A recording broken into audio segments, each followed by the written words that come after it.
So the Russian president, Vladimir Putin, says he isn't trying to ignite a new Cold War.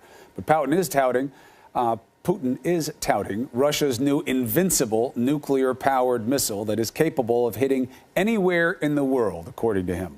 Putin showed a video as proof, simulating Russian missiles apparently raining down on Florida near the president's Mar-a-Lago estate. Our next guest is skeptical of Putin's claim about his capability, but has real feelings about his intentions. Joining us now is General Michael Hayden, former director of the CIA and NSA under President George W. Bush. Sir, always a pleasure. Thank you. Nothing subtle about that, General. No. Missiles, accurate or inaccurate about the capabilities, right down on Florida? I mean, is that...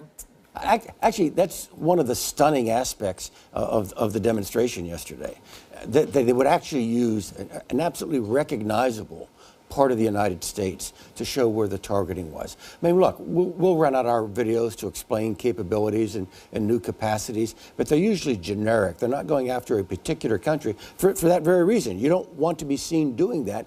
Clearly, he wanted us to see that. Now, ordinarily, someone like you says, in the face of this kind of provocation, let me handle it. President should ignore this.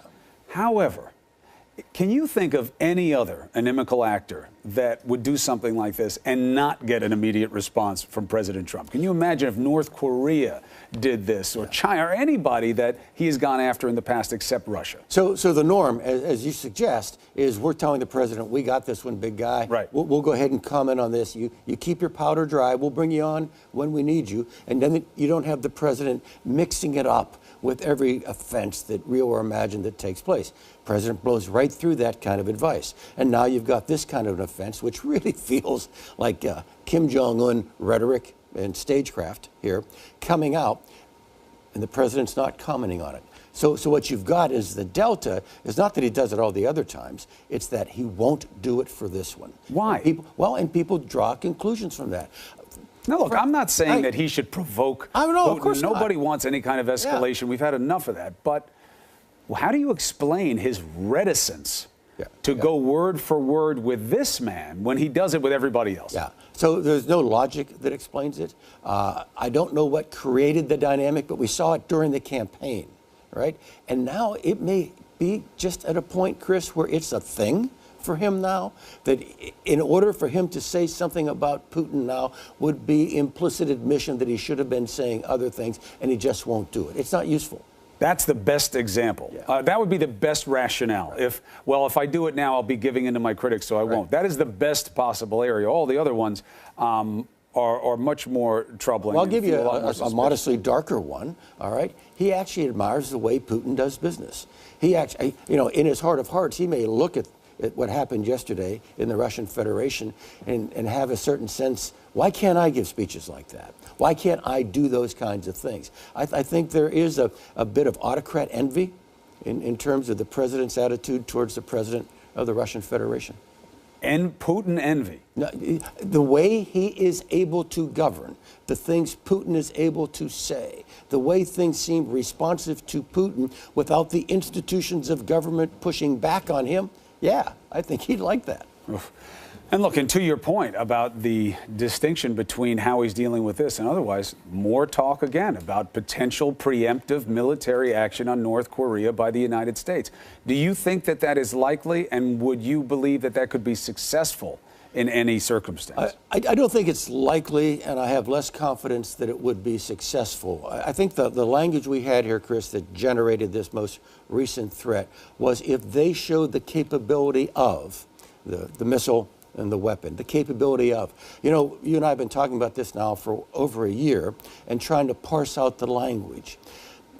Mattis has been very careful.